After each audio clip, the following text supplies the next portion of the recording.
back here under Tom's 63 Squire, Miss Hazel.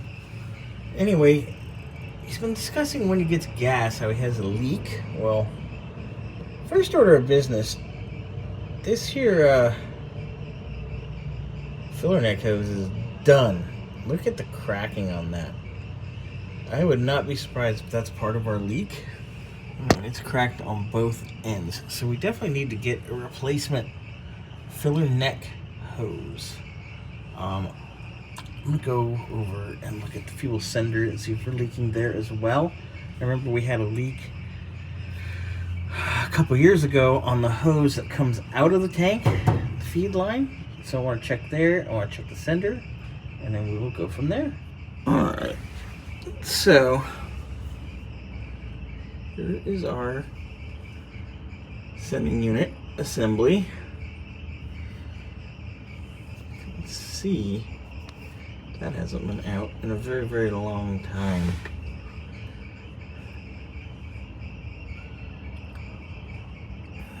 And you can also see it's clean there on the bottom. Right there on the tube. It's hard for me to reach back here because I'm trying to film.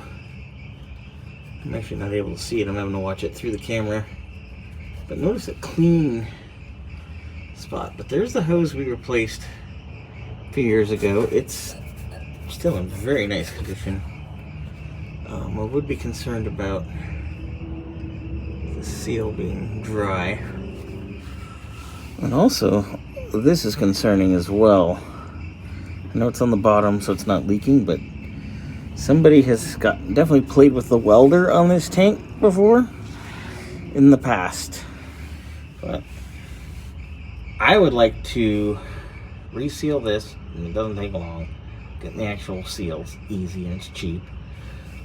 Just drop the tank out, that doesn't take long either, and replace the filler neck tube and the seal here on the tank. Quick, easy, done.